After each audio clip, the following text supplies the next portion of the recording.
Here lately, I've been thinking a little bit about rain. Rain is something that we don't tend to think about a whole lot unless we're getting too little of it or too much of it at the moment. But here, a little while ago, I started thinking about rain and why it rains and the fact that once it didn't rain. Yeah, I know my wife says I think too much too, but just humor me for a minute and let's talk about that.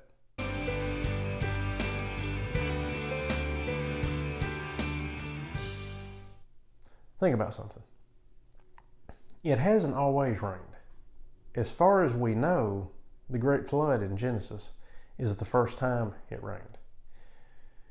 In Genesis 2, verses 5 and 6, we're told that it hadn't yet rained, but that a mist came up from the ground to water the ground. And Genesis 7:12, just before the Great Flood, is the first time that rain is mentioned. And it rained, of course, during the Great Flood, and it's rained ever since. But as far as we know, it never rained before that. And that's kind of interesting if you think about it. Kind of cool, too, if you really think about it. Think about why it rains in the first place. Think about the water cycle. Basically, this is the way the water cycle works. Basically, water evaporates and condenses in the air into little microscopic droplets that form clouds. Oftentimes, the air currents in the atmosphere will move the clouds to a place other than where the water evaporated. Then, eventually, when atmospheric conditions are right, millions of these little microscopic droplets stick together to form raindrops that are big enough and heavy enough to overcome the updrafts that support the clouds. And when this happens on a big enough scale, it rains. So think about it. This is just the laws of physics at work, is all that is.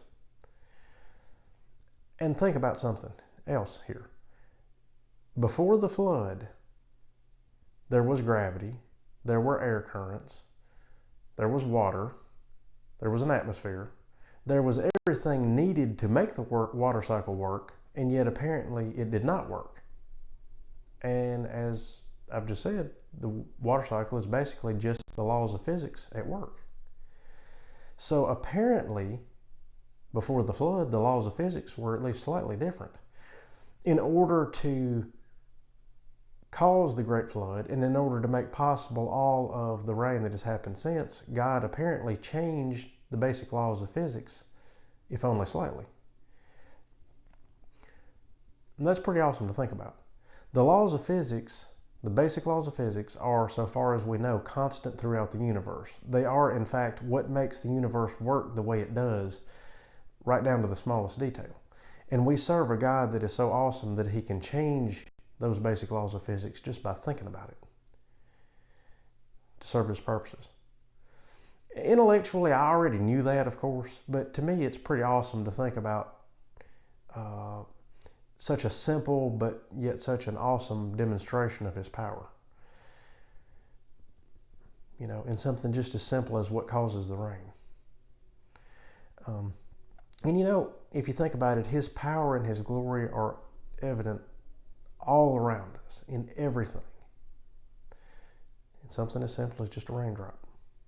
So, just take time today and just look around you and take time to notice God in the minutiae of everyday life and just praise Him for that. Praise Him for His presence in everything and thank Him for that.